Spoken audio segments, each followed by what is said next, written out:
Welcome, welcome, welcome. Yeah, well, it's a lot of people are going to be streaming in. And so while they are, I want to welcome you. I see a lot of familiar faces and some faces I don't know, which is pretty wonderful.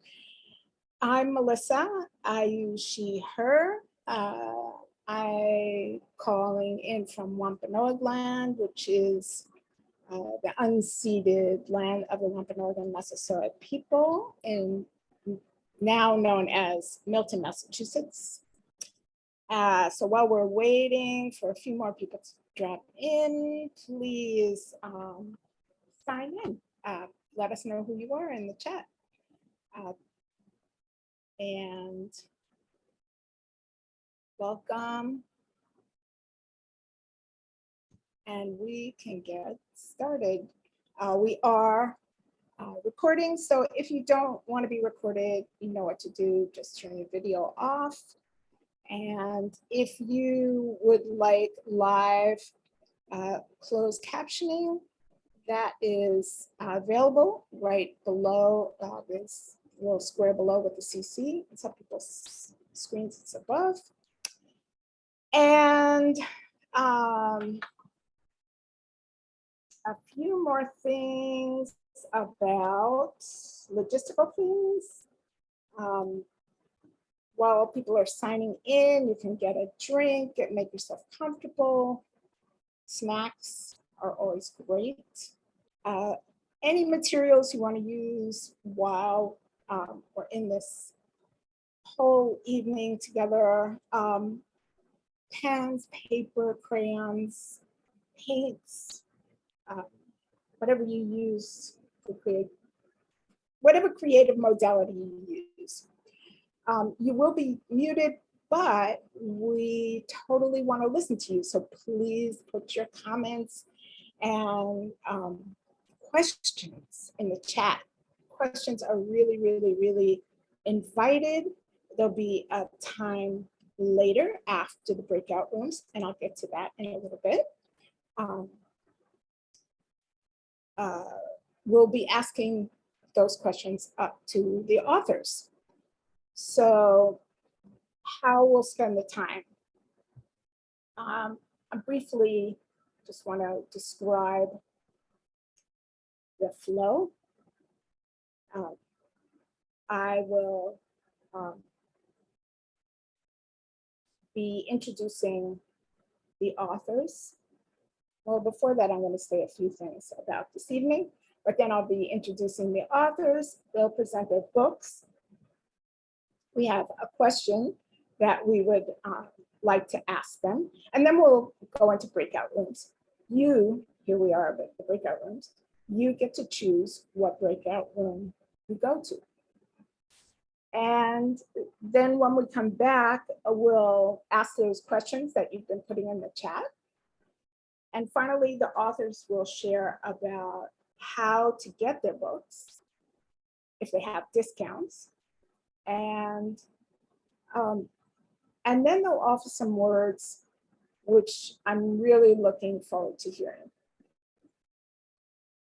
So a few questions about sharing,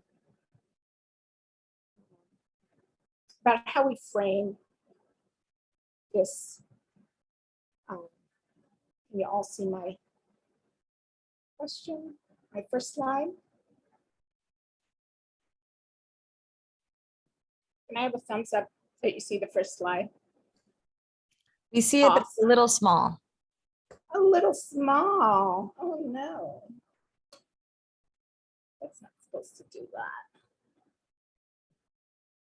Let me see if I can make it any bigger. No. Okay, not wanting to do that. Oh, there. I'm going to stop sharing that. And I will just read those. I was going to have it on the slide. But we're in close company. How do we use stories to build community in solidarity with Palestine? How is art and creative endeavor a useful tool for diving deeper into understanding and leading us into action? How can we, activists in the movement for Palestinian liberation, be strengthened by examining these books in a framework of Shavuot? What Jewish spiritual technology is available to us at this moment? What do we mean by the Torah of collective liberation? Any or all of these questions may be meaningful to you. I invite your curiosity.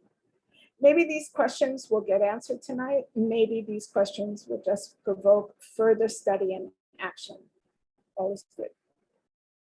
And here's another question. Why bring a Jewish holiday into a book launch? Or vice versa? Because we believe, and we believe strongly, that not only does Judaism beyond Zionism exist, but that Judaism is inherently non-Zionist, abhors apartheid, is anti-settler colonialist, and anti-capitalist.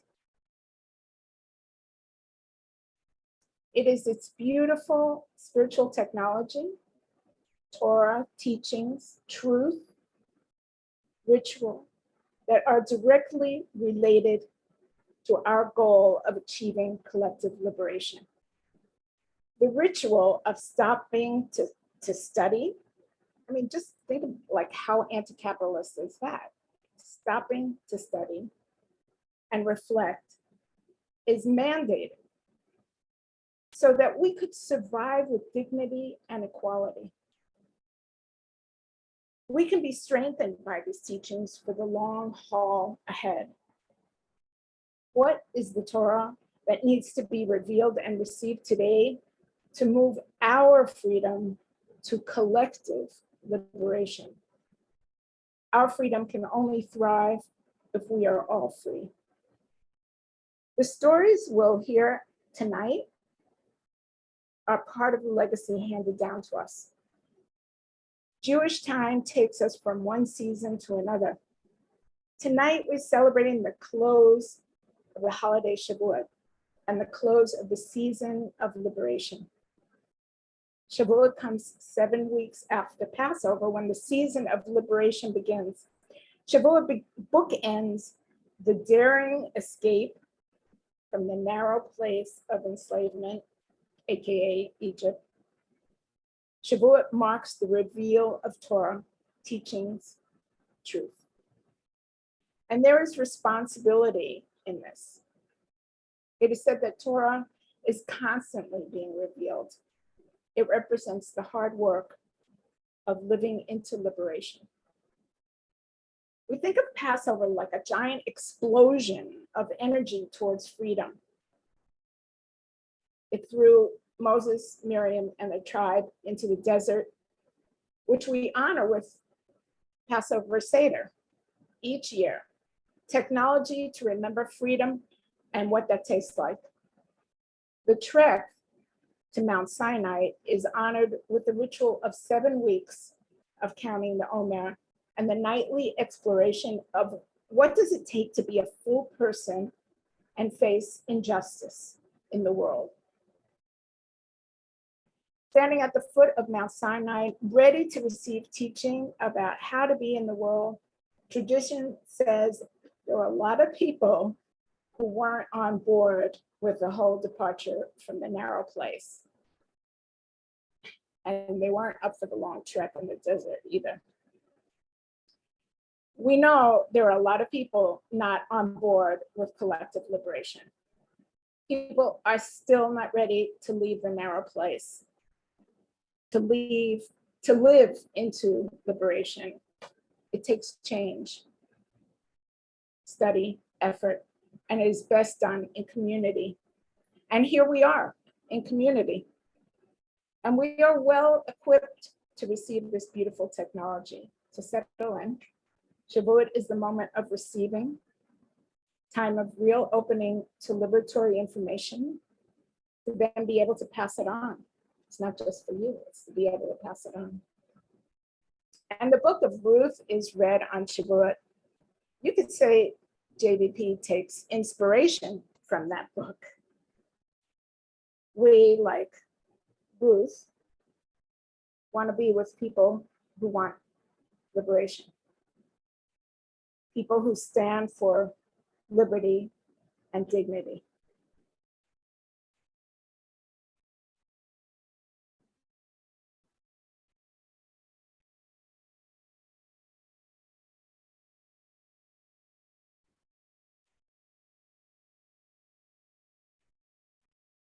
And one last thought.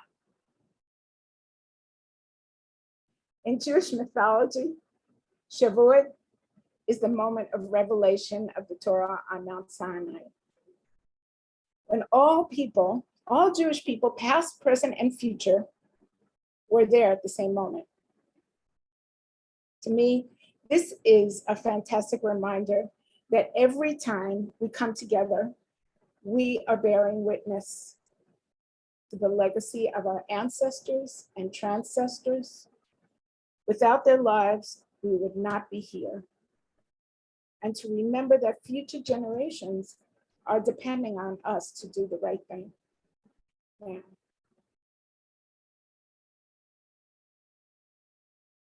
So, a few words for studying Torah. In our tradition, we bless, we honor the source of life, who makes sacred these flames for justice and our capacity to practice the world we vision into being.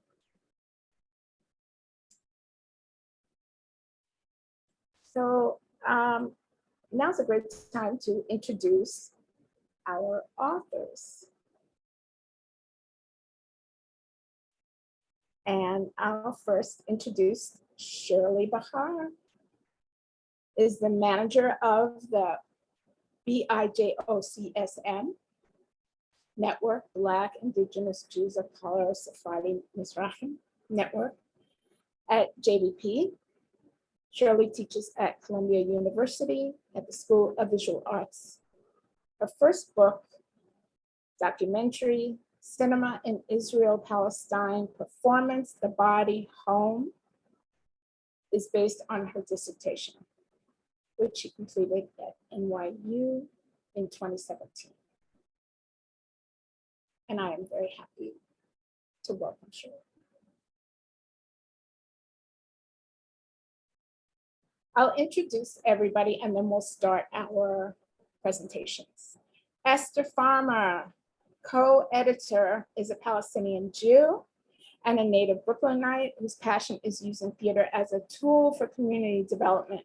She's the director of Wrestling with Zionism, a Readers Theater project. Sarah Sills, where are you, dear Sarah? There you are. Also co-editor, was raised in a progressive secular Jewish family that encouraged her to work for justice. She's a lifelong artist activist, graphic designer, and organizer, and the producer of Wrestling with Zionism, a Reader Theater. Yay, so glad you're here.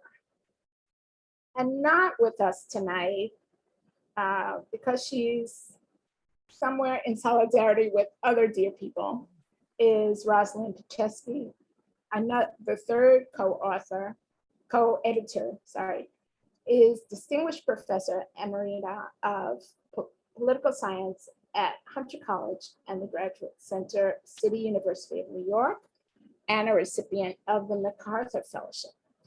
Her research, writing, and advocacy has engaged with transnational feminism and sexual and reproductive rights.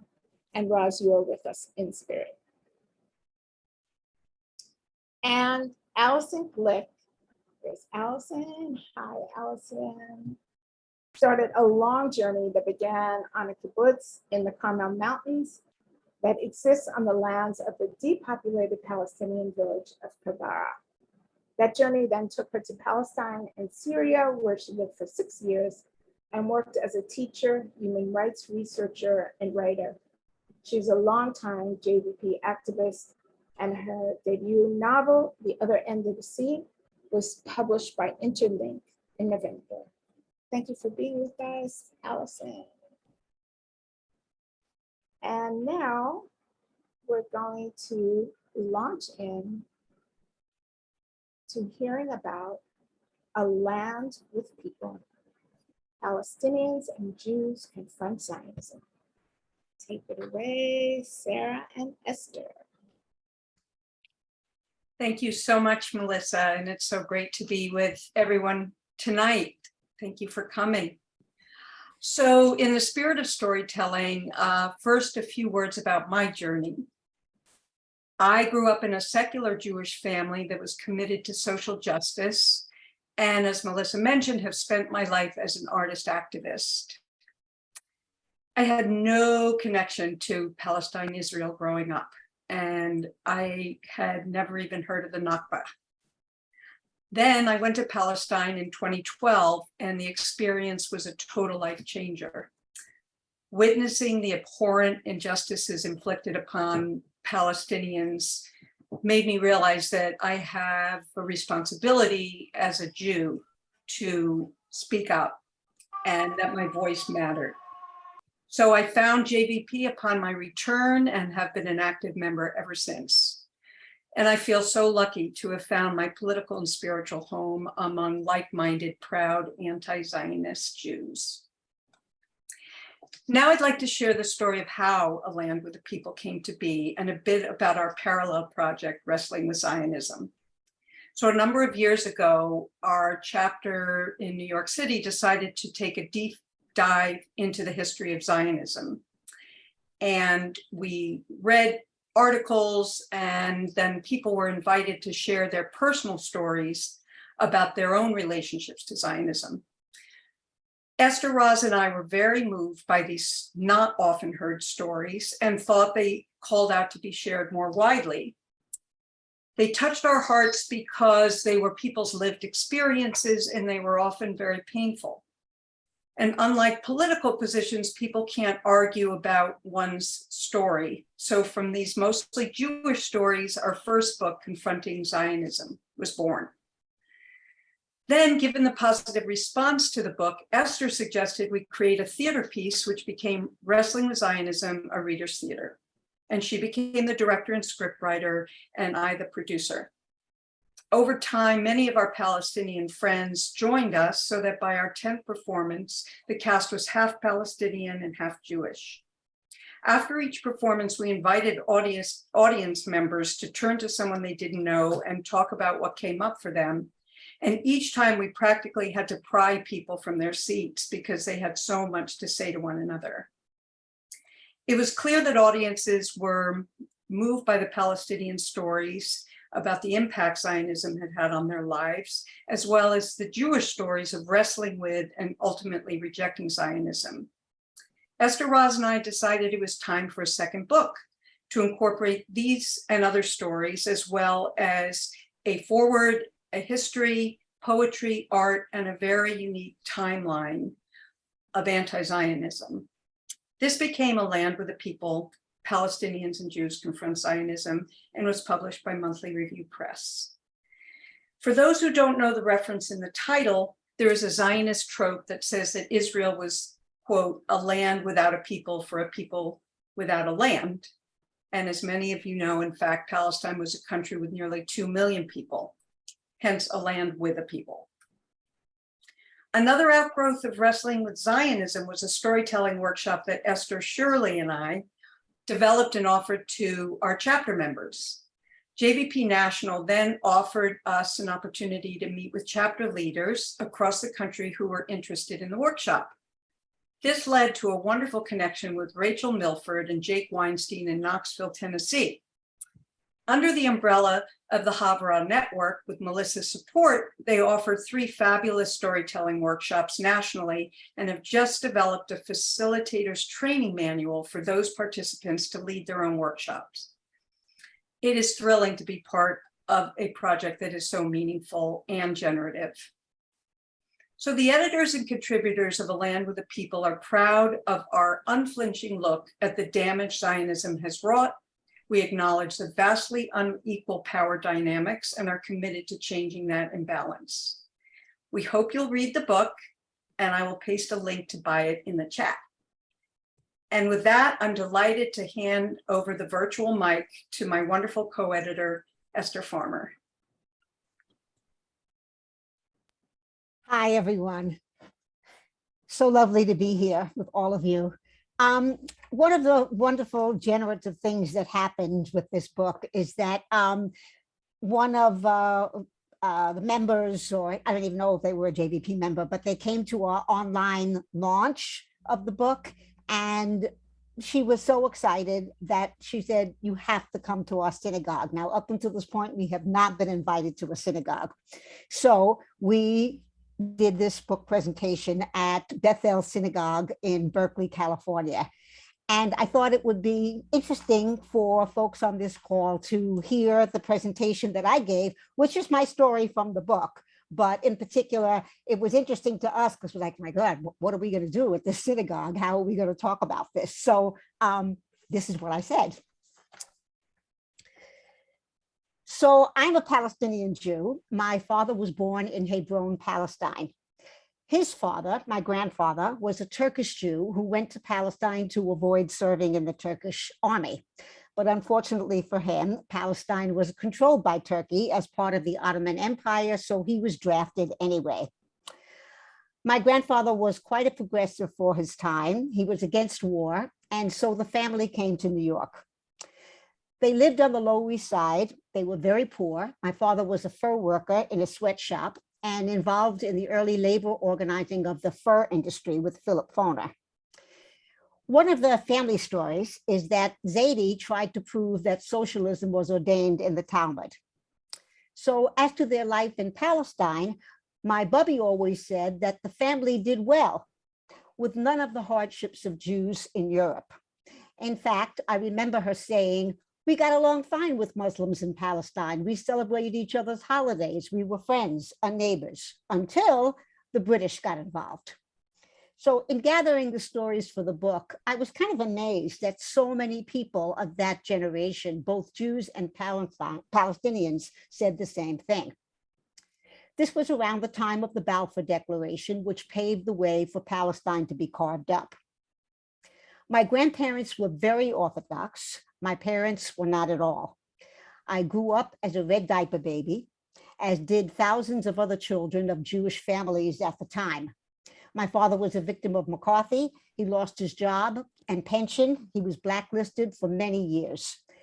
He was also very anti-Zionist. His objection to Zionism, he said Palestinians were being made to pay for the Holocaust when they had nothing to do with it. He felt that you could not have a state where one people dominate and call it democratic. And finally, that Israel was oppressing Palestinians in the name of Jews, and therefore no one would be safe, and it would end badly for everyone. He always identified as a Palestinian Jew. So I grew up very culturally Jewish in a political household that was also very anti-Zionist. My very existence gives the lie to the myth that all Jews are Zionist, or being anti-Zionist means being anti-Jewish. In our book, we have a detailed timeline of Jewish and Palestinian resistance to Zionism, and it's quite fascinating that before 1948, there was substantial anti-Zionist sentiment among Jews. We reclaim that history in the book. So for me, there is nothing more Jewish than being anti-Zionist. The values that I learned in my Jewish family of what it means to be Jewish is that never again applies to everyone, that justice does not mean just us, and that the way to change the world is to support justice for all people. So I've been a social justice activist my whole life, and for a time, I was ashamed of being Jewish because of the hold that Zionism had on mainstream Jewry, which I felt moved Jews as a community to the right.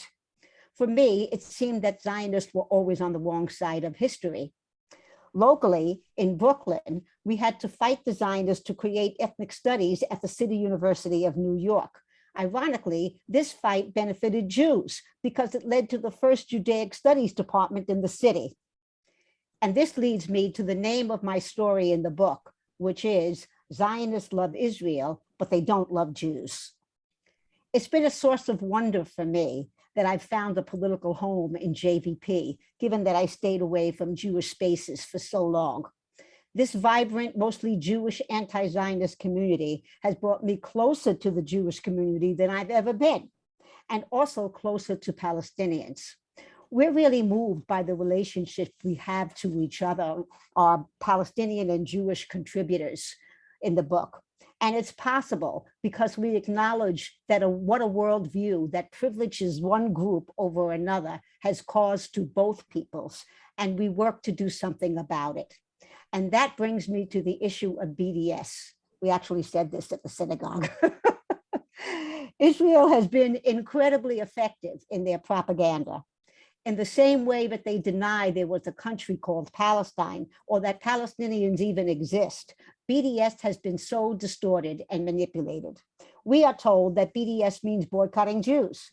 And so, of course, understandably, as Jews, we have a visceral reaction to that. It sounds like Germany in 1940. The thing is, it's not true. At some point in the program, our dear friend and colleague, Riham Barghouti, will address what BDS is and why we and people around the world are embracing it. But I want to close with saying that we realize that after so many years of hearing only one side of the story, it takes courage to go on a journey in a different direction. It gives me hope that you and many people in Jewish spaces are now questioning and wrestling with these issues. We're thrilled and honored to be invited into your synagogue and space to share our stories and this book with you. And there's the land with the people. Wow. Thank you for that reading, Esther. That was amazing that you did that at the synagogue. You two must have been, well, Scared. That's a question. That's a question someone might want to put in the chat and that we can ask you later. So I want to invite you again to put your questions in. So anything that you're curious about, that this is brought up for you, please share. And now we're going to pass the mic over to Allison. And Allison is going to tell us about her book and her journey and the other end of the sea. Thank you, Allison. Thank you, Melissa. And thanks to JVP National, especially, of course, you, Melissa, Elena, Gemma, Sonia, and everyone else who made tonight possible. It's really thrilling to be here. I know I'm not alone in what I'm about to tell you. I'm a secular Jew who grew up with virtually no Jewish education, but thanks to JVP, as has already been mentioned, I have finally been able to embrace and appreciate Jewish traditions, practices, and even liturgy that are consciously disassociated with Zionism.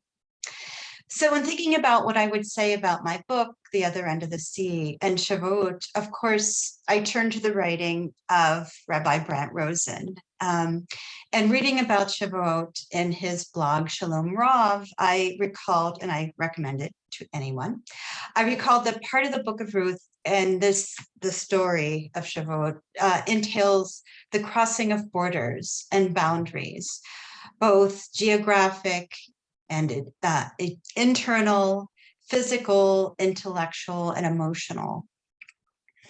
For many of us, as has already been noted, facing the Nakba, challenging Zionism, facing our own communities and relatives has involved such boundary and border crossing. And that is very much what my book is about. One other note, I want to acknowledge that today is, of course, the 55th anniversary of the 1967 war, which resulted in the occupation of the West Bank, Gaza Strip, Golan Heights, and the Sinai. The result, of course, was the occupation of the whole of Palestine after the 1948 Nakba. And as part of my own journey, which started more than 40 years ago at this point, I've had to continue, despite the education, re-education, and activism of my life, to continue to face the Nakba. The most recent opportunity, I'll say, for lack of a better word, is in digging up old photos of when I first went to Israel-Palestine. And I'm going to ask my friends, either Gemma or Elena, to put up first the photo of the kibbutz, if you would. That's the cover of my book, of which I'm very proud and happy. So I share this experience with my protagonist, Rebecca. Lived for a while on Kibbutz Mayansvi, which is in the Carmel Mountains, as was noted by Melissa. And you see here some of the kibbutz's housing.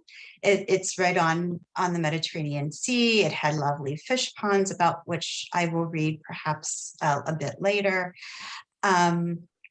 But what I did know at the time was that it sat on the ancestral homeland of the village of Kabara, which was depopulated around 1948.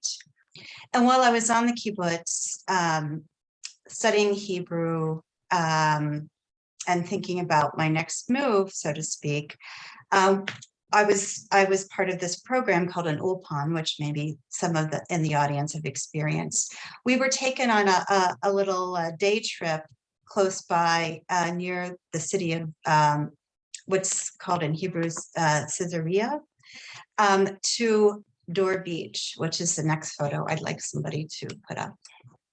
Thank you. This is a 40-plus-year-old photograph of the kibbutz, the Ulpan I was on Dor Beach. And for those of you who don't know, but you could read about in Haaretz or in Plus 972, Dor Beach was the site of a massacre of Palestinian villagers that was denied for a very long time by the Israelis. But of course, Palestinians knew and spoke about it. But it was just recently acknowledged that it in fact happened. And we were taken, as the handwriting on the back of this photograph, if you could see it, that I wrote when I was about 19 years old, says, visiting the antiquities of Dor Beach. And God knows what we're walking on top of. But it wasn't antiquities. It was in fact someone's home. And in the parking lot nearby, under which were the bodies of those who had been massacred. And in promoting my book, I was asked by one of my publicists to see if I could find pictures during the time I initially lived there. And I had completely forgotten that I had this picture, but I pulled it out in early May. And I have to say,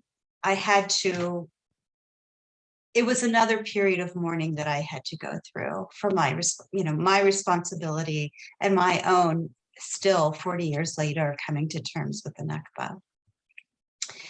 So about my book a little bit. I've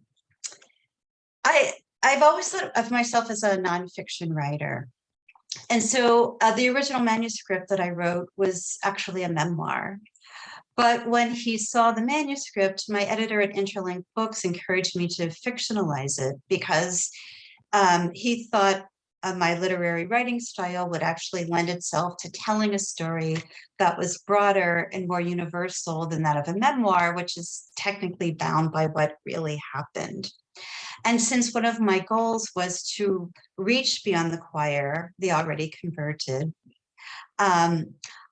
it appealed to me to write a book that would be read by someone who didn't know much about the Middle East, or maybe thought that they knew a lot about the Middle East and the issues of Israel-Palestine, but perhaps were open to exploring other ideas. So I decided to step out of my writing comfort zone and produce a book with broader appeal, and that was a novel. Because, as my editor explained, with issues that are as fraught as this one, or these that are in the book, because I think there's more than one fraught issue that is surfaced in the book, a novel is, such issues in writing are going to be more easily approached in fiction and in a novel than they would be in a work of nonfiction. The thought of making it a fictionalized account or rewriting it as a novel was one that I initially terrified me, to be frank. But once I embraced that fear of the unknown, began to trust myself, my writing, my editor in the process, I found it actually a very liberating experience, because I could create characters, tweak the narrative, and craft a story that I really hope appeals to readers beyond those interested in the Middle East and Israel-Palestine. What I hope to achieve with this book as well is to have people ask not just, what is this book about, but do I see parts of my life or the lives of other people I know in this book? Whether or not you're Palestinian, Jewish, Arab, Muslim, American, whether or not you've traveled to the Middle East, I invite readers to embrace what I consider the moral imagination of the book, which is, I think, its core. I'm going to read a couple quick excerpts to illustrate the journey that Rebecca was on. And I think it gives you a sense of some of the issues and themes that we're discussing and celebrating tonight. But just a little context, the book is a love story in essence. The through line is the story of the main protagonists, Rebecca and Zane, whose backstories then are hung off the one narrating their relationship. But there are other love stories in this book. There's the love of place, the love of community, the love of ideals, the love of family, what some call radical love.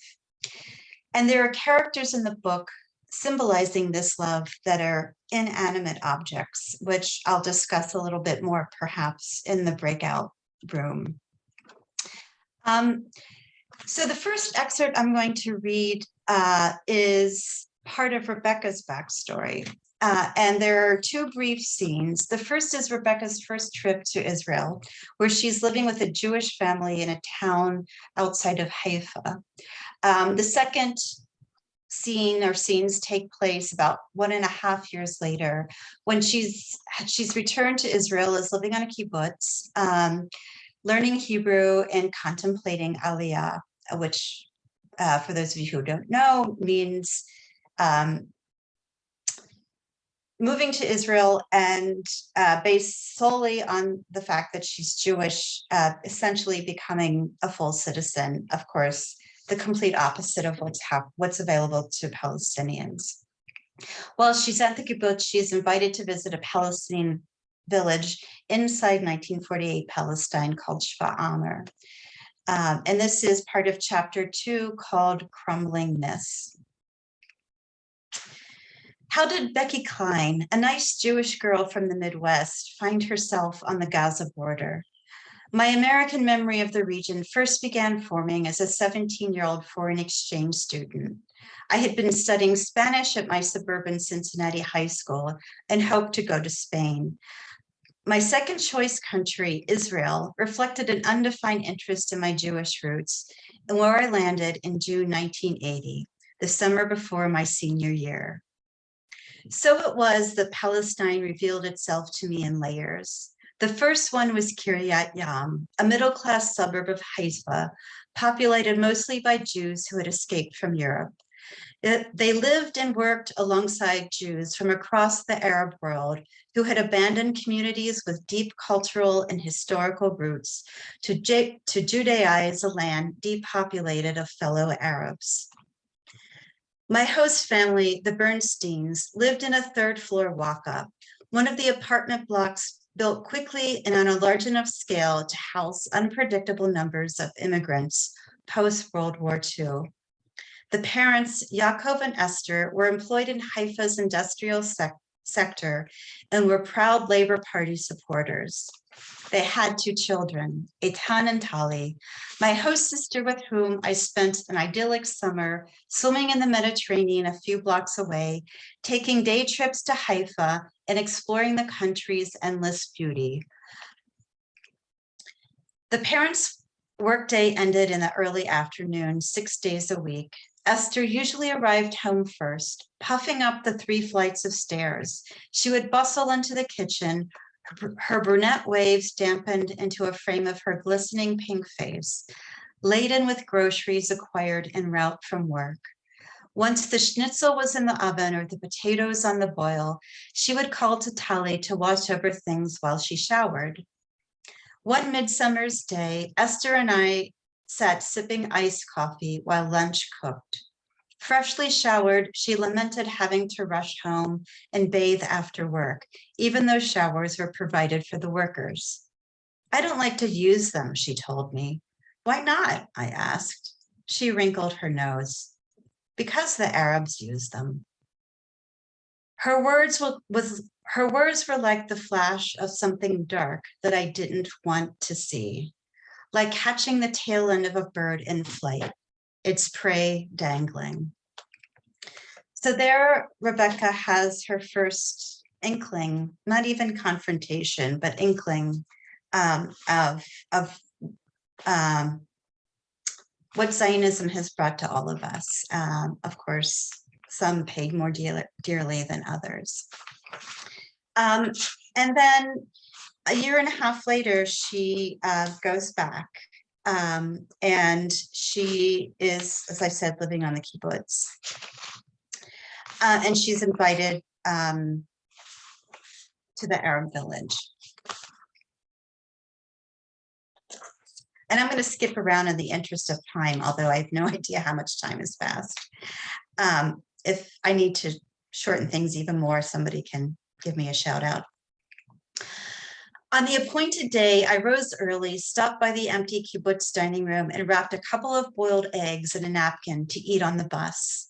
I passed through the kibbutz gate and crossed the road to the bus stop. Waiting for the bus to Haifa to descend the hill from Zichron Yaakov, the nearest town perched about a mile above the kibbutz, I turned toward the plain below, a patchwork of geometric fields, red-tiled roofs, and fish ponds spread out toward the coastline in the early morning light. The Mediterranean's foamy lip edged the background. Beyond, its gray gaping mouth swallowed the horizon.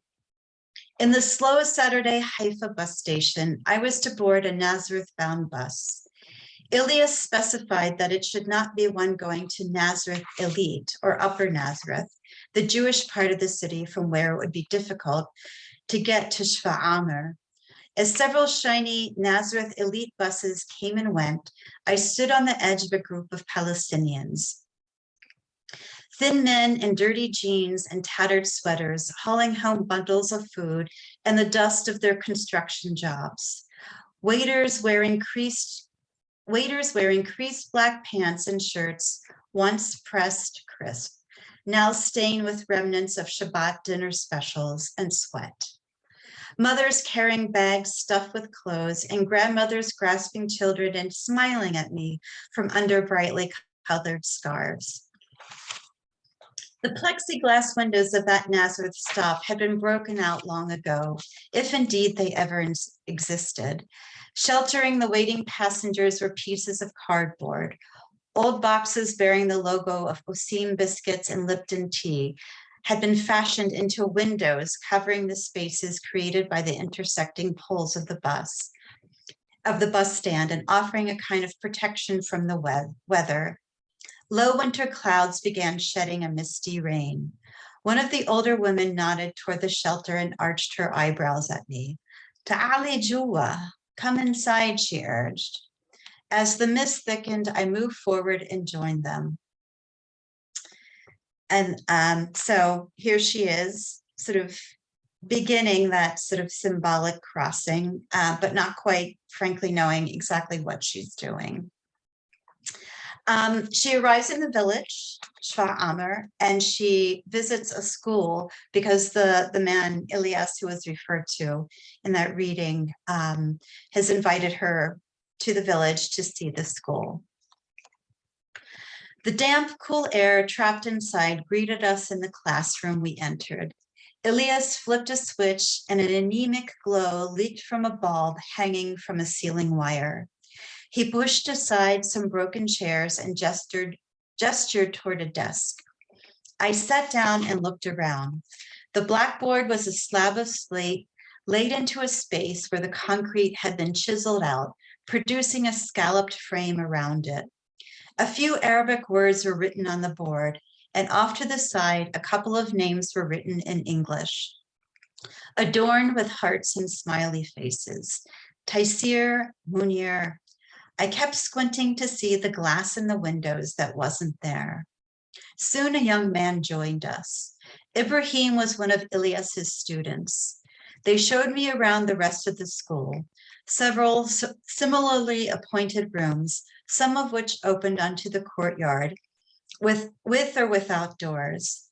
Struggling geraniums pushed out of Nido powdered milk cans that lined the schoolyard wall. I took in the scene around me. When I thought of my host sister's modern, well-equipped school that I had seen the year before, it was hard to believe I was in the same country. Unlike Esther, I was not raised as a red diaper baby. And imbuing that ignorance in my character, Rebecca, was rather easy. But so I didn't have, and she does, I don't give her the language of what we now know as apartheid. But that's, of course, what she's seeing and glimpsing an experience of. Finally, and very quickly, Rebecca returns to the kibbutz. A couple weeks pass, and she has the following experience. A couple of weeks. If you can save that part maybe for the breakout room. Will do. Thank you. Thank you so much. Because now we're going to pass the mic to Shirley Bahar. And who is going to tell us about her documentary cinema in Israel-Palestine performance, The Body, the Home. Take it away, Shirley. Hi, everybody. It's so good to be here with you all. I'm really honored by this company. Thank you, Melissa and Elena and everyone who made this possible. And I'm gonna just read a little bit, actually, from my book, and start with a few notes that I've just prepared, just thinking about kind of almost a year after the book was published, and kind of how to frame the book for this moment, right? Because temporality is such a big part of this book. I'm gonna try to share my screen and see if it works. I think it does, right? It does. That's great. So here's me on the left, in a film, a documentary film that I did not know I am in, and just was going to screen in one of my Mizrahi film series. screenings that I started in 2014. This is documentary from 2014. And I just like suddenly, you know, because I watched the documentary over and over, and then I was just suddenly like, oh, wow, that's me. So this is just to start us off, kind of like with the thought of what happens when you find yourself in a documentary. And this is, of course, a very literal, so I'm kind of using it a little humorously or playfully example. This is a very literal example. You actually see yourself, but like, what happens? Like, what is that event? What is that experience when you really relate to what you're seeing in a documentary? And I'll say that this is from a demonstration, this screenshot. So the documentary is about Orly Noy standing in the middle, very renowned Mizrahi activist, and in solidarity with Palestine. This is Sheikh Sharach, and this is, I don't know, 2009, 2010 demonstration. So yeah, I'm going to take us a little bit also to that moment of 2014, starting to do the Mizrahi film series, starting to write this book. So just very briefly, so my book, basically what I do in my book is I characterized the wave of documentaries by and about Palestinians and Mizrahim, mostly living in 48 Palestine, Israel. The documentaries that came out during the first decade of the 2000s. So very much at that time, almost 20 years ago, and particularly 2002 to 2009, kind of right before Benjamin Netanyahu got elected.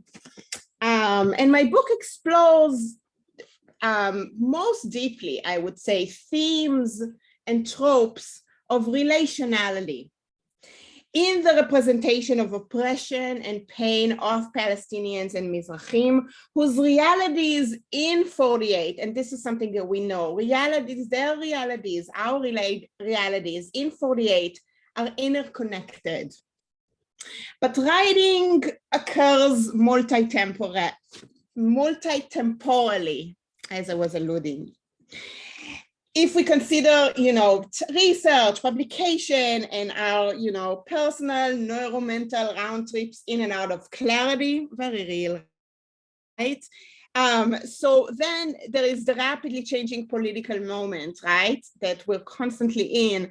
And documentary cinema in Israel-Palestine is primarily anchored, I would say right now, in 3 watershed moments that shifted how we view and talk about Palestine.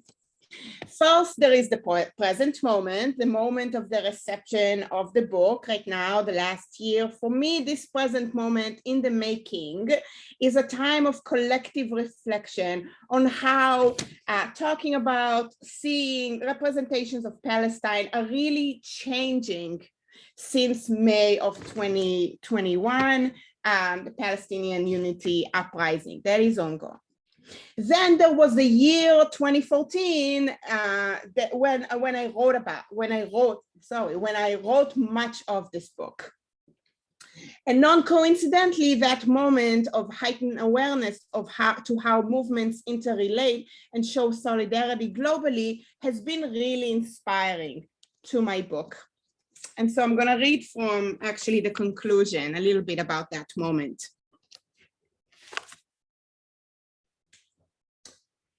Writing this book, I started studying writing this book, I started studying visual culture in Palestine, Israel, with a deep political commitment to Palestine and Palestinian freedom.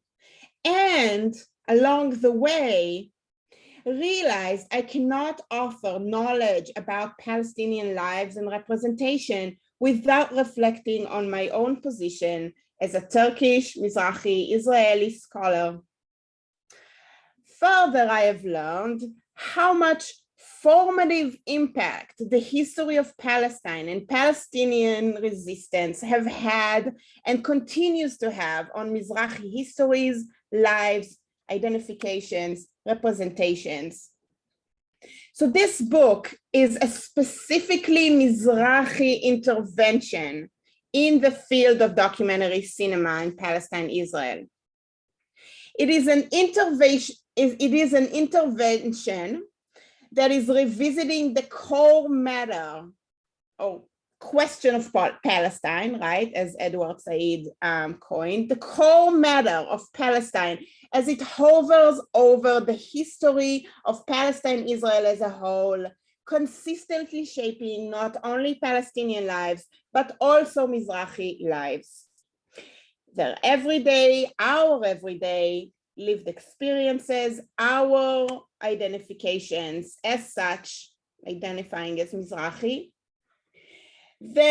our one-way migrations from various places in the Middle East to Palestine, Israel, and our economic precarity until this day, and more. I weaved each part of this book accordingly. Both part 1 and part 2 begin with a study of Palestinian lives and representation, and then bring in the facet of the different, racially segregated, very different, unequal, yet very interrelated Mizrahi lives and representation. Overall, by adding the Mizrahi voice to the story of Palestine, I have endeavored to paint a fuller picture of the history of Zionism and Israel's attempted process of unmaking, remaking, Judifying, Hebraizing, and de-Arabizing Palestine, fixing this process, right, of fixing the Arab and Jewish identity as a binary, right? It didn't have to be a binary. And spatial segregation, apartheid, and the continuous ramified and interconnected ties of tides, sites and tides, I'd say, of resistance to it.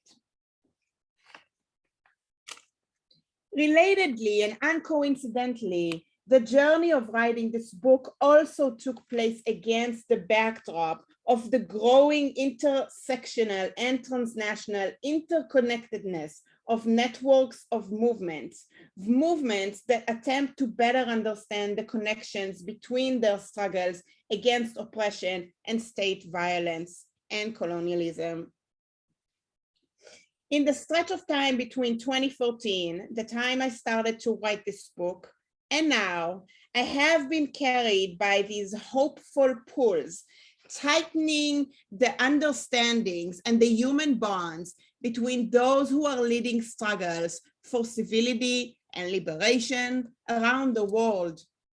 One such major pull emanated from the uprising in Ferguson in 2014, following the killing of Michael Brown by police gunfire, the acquittal of Darren Wilson, we all remember that, the cop who shot and killed him, and the founding of the Black Lives Matter global movement. The messages of support and encouragement pouring from Palestine to the protesters in Ferguson brought about a reinvigorated examination of the historical ties between US-based and global Black movements, Black-led and Palestinian-led movements, and a recommitment to understanding Black and Palestinian struggles as interrelated, and to understanding as much international struggles as interrelated as we could. We are seeing these connections furtherized today in 2020, this is when I wrote this, as the uprisings to protest the killing of George Floyd and so many other Black Americans in the United States throughout the history are sweeping across the world, a world hit by a global pandemic, disproportionately harming those already most vulnerable racialized populations, including in Palestine, Israel. Understanding the interconnectedness of the struggles of Palestinian and Black movements reaffirmed them as an outmost core inspiration for many historical, anti-colonial, and anti-racist movements around the world. including Mizrahi struggles in Palestine, Israel. I hope all Mizrahi activists everywhere can hear this. Especially those that emerged from the 70s Black Panthers movement in Jerusalem. Yet further, as Mizrahim, we have to reckon with our position of privilege and proactively acknowledge it. In the introduction, I positioned myself in the field as a Turkish Israeli Mizrahi scholar with Jewish privilege in the Jewish state of Israel. This is where I'm from. And with the privilege of visiting Turkey, also where I'm from, unlike many of my fellow Arab Jewish Mizrahim. This attempt to transparently explicate my identification and viewpoint from the outset fuels my intersectional intervention of considering interrelated oppressions and relational pain. That's what I analyzed in the book. In acknowledging our indebtedness to interconnected anti-colonial and anti-racist movements, especially Palestinian and Black, and in endorsing our solidarity with them, I am encouraging more Mizrahi filmmakers, scholars, and organizers to do so too. And of course, this book is for everyone, but you know, when you have a reader in your head, my Mizrahi siblings. How much longer do I have? Maybe time for one last slide. So this is on the left, just a shot from the very memorable 2002 Muhammad Bakri's Jenin Jenin, with this girl from the Jenin refugee camp walking between the rubble saying, and this is the first time that she smiles in the documentary, my greatest wish is to go back home. Right, and on the right we have Mizrahi actor, renowned actor and activist Yosef Shiloach, in a little short video made about him, asked what is his favorite movie. This is 2011, and he said, "This is the movie." And this is what he said. This is Mizrahi, Iranian, Kurdish, Jewish actor. I identify with the Palestinian people. It's simple, so simple. Now, of course, we know it's not simple, right? But this is what I'm thinking about in this book, and this is what I keep thinking about, right? Documentaries, movies generally, right? Arts and culture generally. What is the kind of process, right, that we go into watching those, being in those? What is that emotional process? And what kind of emotional labor, right, can we keep doing with ourselves to open our hearts more and more and more to really relate with someone else's pain who is not yours, with someone else's lived experience that is not yours, right? So I'm just going to end with this thought and a few questions, really. Mizrahi thinkers, artists, and organizers like Shiloach on the right, and like the filmmakers and subjects of the analyzed documentaries, have been for years nurturing an unapologetically Mizrahi opposition to Zionism and solidarity with Palestinians, and paid a great price for it, and we do. They taught us that our pain as Mizrahi immigrants is real and nonetheless inextricably intertwined with the pain of Palestinians. But what might it feel like? It's a book about feelings. What might it feel like for a Mizrahi viewer or reader to take in and live with the hopeful eyes, fervent longings, and political demand of the girl from Jenin Jenin to return home?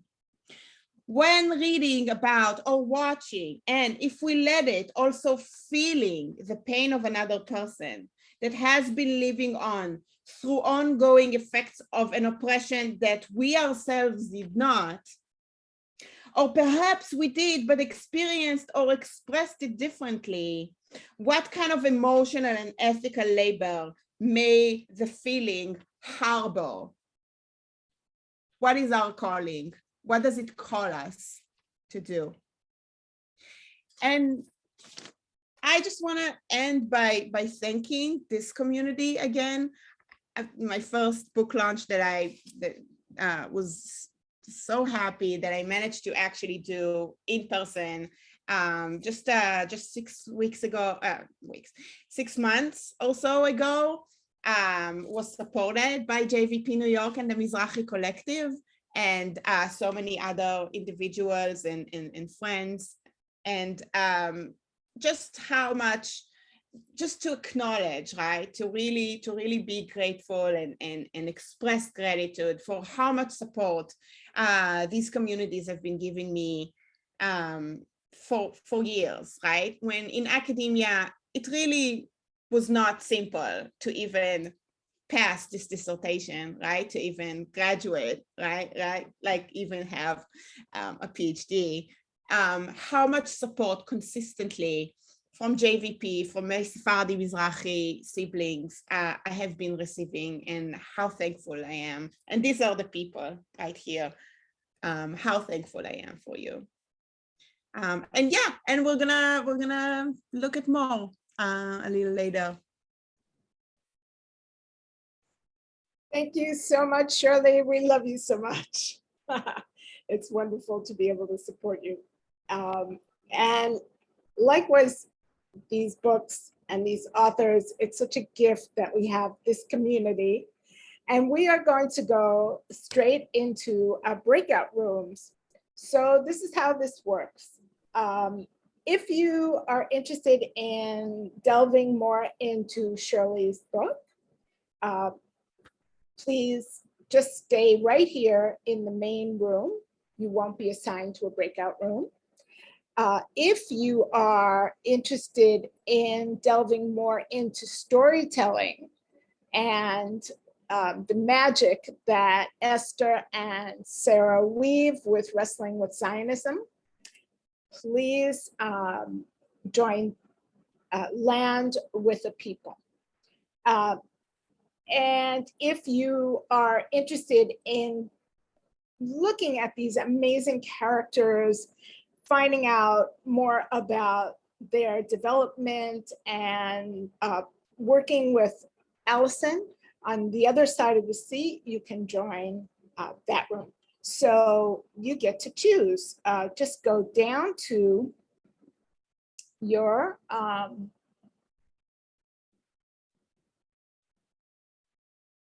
and if each, Esther, do you want to say something more about your breakout room, what you'll be doing?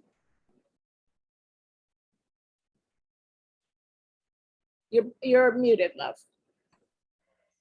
We'll be kind of playing with storytelling and how people can use storytelling in their own work, in their chapters or in their synagogues. Yeah, we're gonna have some fun with storytelling. Okay, so some creative work there. Allison, what would you like to share a little bit about what how people can work creatively with you? Sure. There's actually going to be a choice of things. I can talk more about the character development as you mentioned, but I'd also love to have people share the stories of their journeys, confronting Zionism, confronting the Nakba, even as I mentioned, those journeys continue today. So I think depending on how people are feeling, there are a number of things we could do. Great, thank you. And Shirley, you want to say anything about what you plan to do here in the main room? Just a few more photos to share or from like just shots from the documentaries. And I want to show clips and just kind of see what comes up for people from the documentaries that I analyzed. I'm going to try to do 2, but if there's no time, I mean. Okay, great. So I think if you go to your breakout rooms, below, you should see an option. So we hit join, right? Exactly. Yes. Thank you. Thank you, Gemma. Would you like to explain to people, because you are, I put it at the bottom, but there should be at the like, tool, the bar at the bottom of your screen, a button for breakout rooms. Click that and you can choose one of the 2 rooms, or you can not join any to stay here for Shirley's. But if that doesn't work, just put in the chat what room you'd like to be in and we'll just move you. We started it. Hi.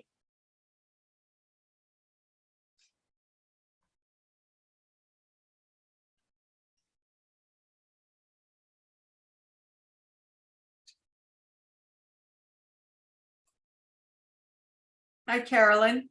Hi, Elena. Hello.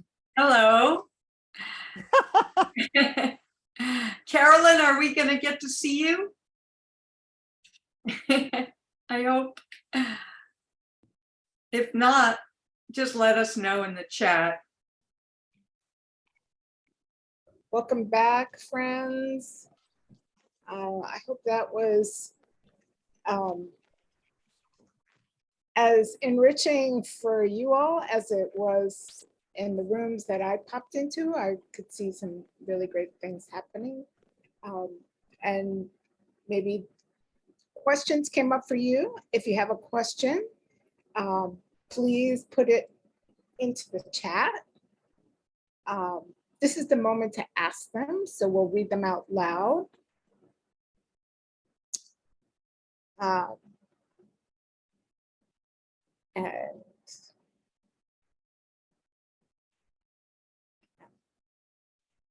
we have one question that we'll start off with, and maybe one of the authors would like to answer, which is,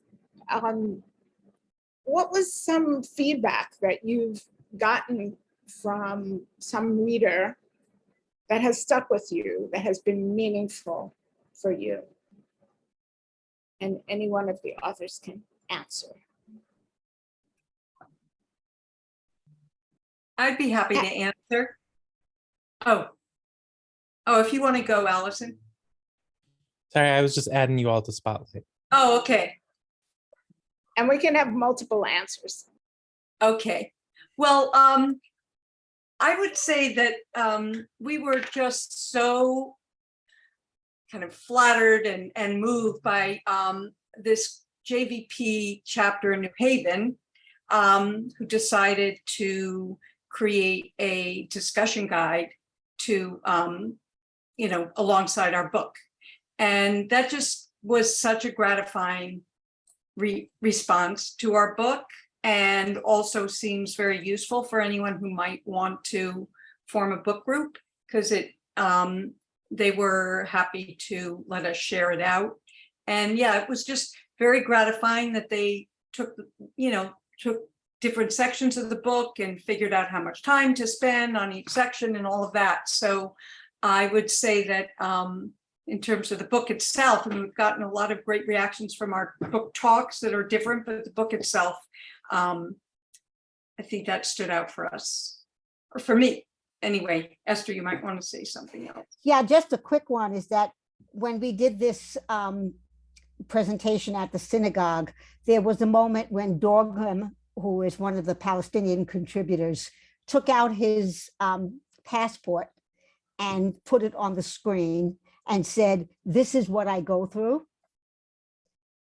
And the people in the synagogue were shell-shocked. I mean, you could just see in their faces, this story really got to them. And it was a very powerful moment for all of us, and also the power of storytelling. It wasn't a treatise. He didn't get into, I mean, he did get into the politics in the overall presentation, but at that moment, that story was so impactful for the people that heard it. So that stood out for me.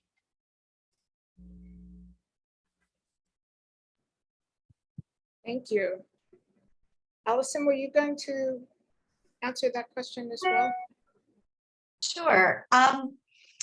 I recently, a couple months ago, I guess it's been now, my book was actually used in a literature course at Franklin and Marshall College, which is a liberal arts college in just a little bit east here of Philly, in a course called Contemporary Jewish Voices. And I was asked to speak to the class and to give a reading at the Writers' House at F&M. And it was interesting I could almost immediately tell who were the Jewish students and who weren't, because not all of the students were Jewish, because the Jewish students, we were like sitting in a circle, couches, how you might think of a writer's house. The Jewish students, you can see, arms crossed over chest, legs crossed, kind of, looking at me like this. But after I, did a little spiel about the book and started his memoir, I fictionalized it, blah, blah, blah. I sat down in the circle with them and I said, let's talk. Everything's on the table. And I mean, everything.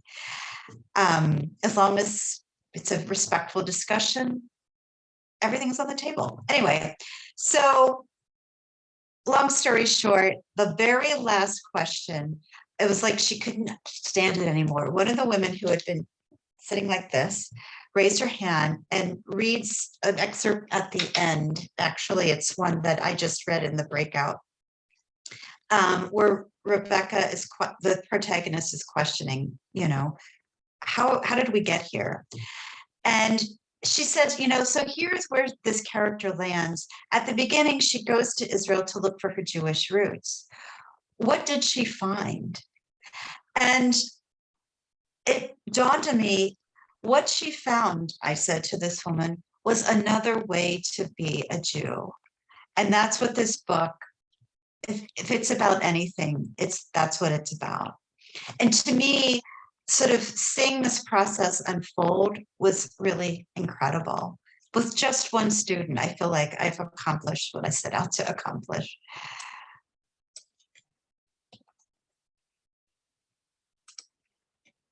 That is so powerful, because just change one person and it happens one at a time.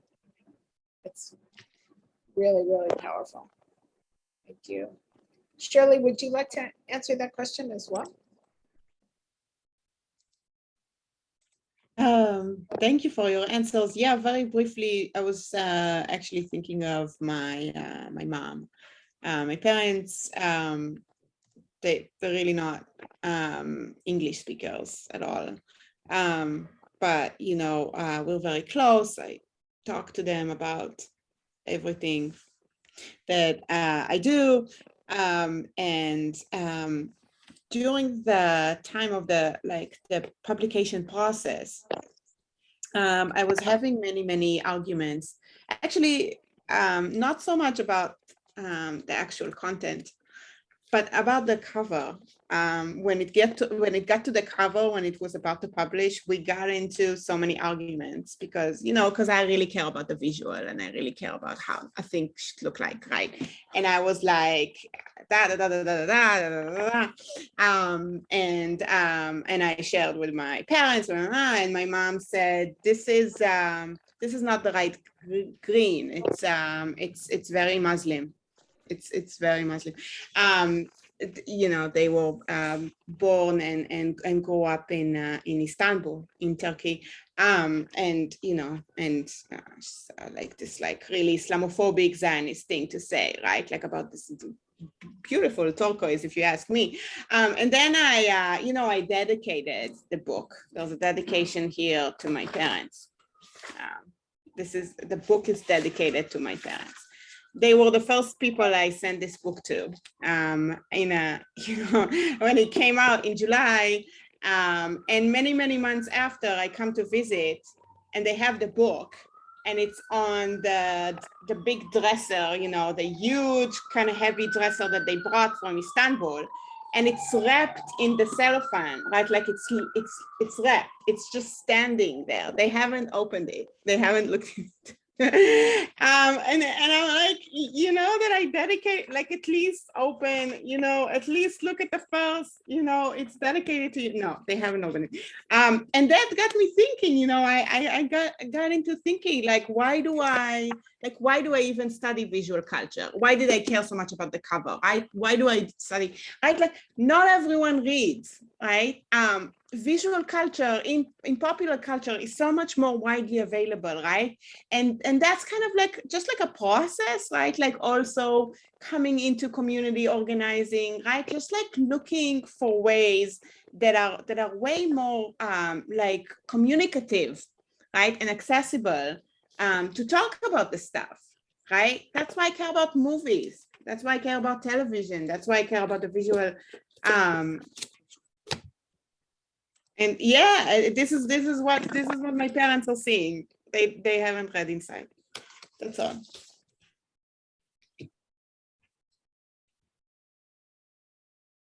Thank you all for those answers. A time flew. So we're going to do the wrap up now. And I'm going to ask each of you to put in the chat how people can get your book. And if there is a discount available for group buys, bulk buy, or and I know that Alison has a wonderful discount for her book. And Shirley, how do people get your book without it costing $100? We can't do that.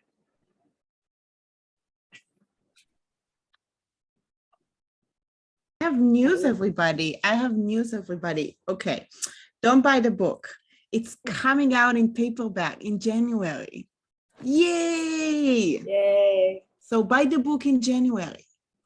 All right, great news. Although you can pre-order it if you want. I just checked on the website, Amazon. So. Yeah. And Shirley has put in the chat how you can do that. Discount link, interlink 35 for, I actually think it's a 30% discount, Allison, but 30%. Sorry about that. That's great. Yeah, I also want to say that all of my proceeds, all of my royalties, I'm donating to an organization called We Are Not Numbers, which is an organization based in Gaza that supports young Palestinian writers, with which I've been volunteering for a number of years now. It's a wonderful organization. You should great to donate to them. One of our contributors is one of the founders. It's wonderful. Okay, so I'd love to thank a bunch of people for, first of all, Elena Stein and Sonia Meyerson Knox first met with all these wonderful authors and said, we've got to get these books out to our public, and started, and then a million other things happened. And kind of got left there for the pickings. And I wanted to do something different for Shavuot. And so the energies came together. This was an experiment. I'll be interested to hear from people how they felt about it. But I want to thank that original effort. Sonia and I then fleshed out this program, and she couldn't be here tonight, but is also with us in spirit. So I thank her. I thank Gemma for her amazing tech skills and for jumping on when it's such a busy time and we're all like working so hard, and she's here supporting. And Elena for being always wonderful support. Thank you, thank you. The authors, you have been amazing, brilliant presenters and going with the flow, and just, it's been so much fun working with you. Thank you. Each and every one of you who came on for 2 hours Thank you for being here. And may the merit of our study of this Torah inspire righteous action in our collective liberation. May Palestine be free in our lifetime and soon. And now each of the authors are going to have some final words. And we can go in Allison, Sarah, Esther, Shirley. So my final words, and we were asked to, I guess, give a blessing of sorts, but mine is just a hope, a wish for everything that Melissa just expressed. It's the last two paragraphs, or what last paragraph of the book, and the daughter of the two protagonists is crossing into Palestine for the first time as a young woman, and her name is Amira. The next morning, she's been held at the border for several hours, and this is what happens and how we're finding out the resolution. The next morning, I immediately opened Facebook. Among Zane's photos, proudly displaying the bounty of his new garden, grapes defiantly bursting from their arbor, a rainbow of flowers with blossoms as big as hands, I saw his most recent post. Amira finally entered Jerusalem safely after being held at the bridge for hours, and discovered, not for the first time, what it means to be a Palestinian, even if you're an American. And from Amira, after being detained for 4 hours at the Israeli border crossing and questioned multiple times, finally made it to Palestine. Hashtag not surprised. Hashtag birthright struggles. Thank you, Melissa.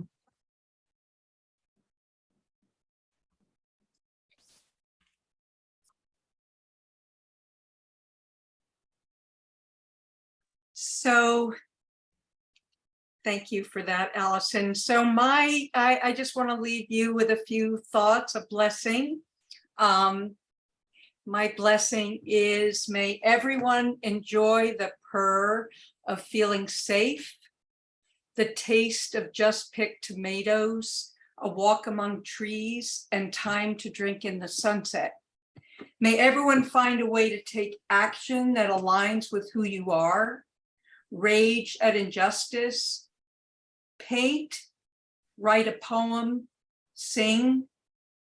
May everyone do what we can to conjure and build a more just, life-affirming, and sustainable world. One where people realize that the most precious gifts in life are one another.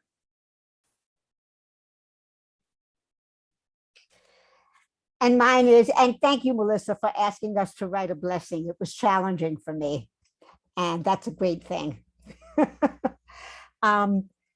We are here supporting Palestine liberation and trying to make the world a better place in all kinds of ways. It's a really nourishing activity, and it's a good way to live life. May we continue to find creative ways to do this together. Amen, amen, amen. I'm going to close us off with a Sephardi poem song from the early 20th century, Jerusalem. Let me just play it. And it's a plea. And I'm going to just put the lyrics in the chat as I translated them. Please, in your grace, lift me up. Enough. My soul has been suffering the disgracing of my neighbor.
Usually, bras fit small-chested women like this.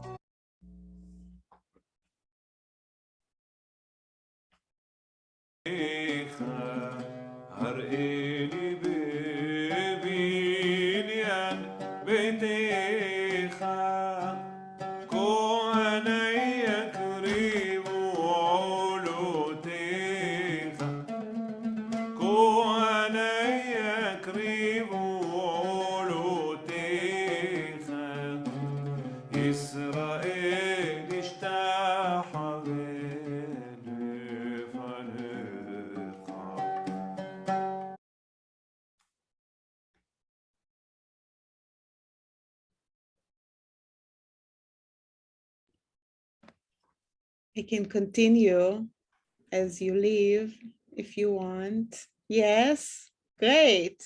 Love you all. Mwah. Thank you.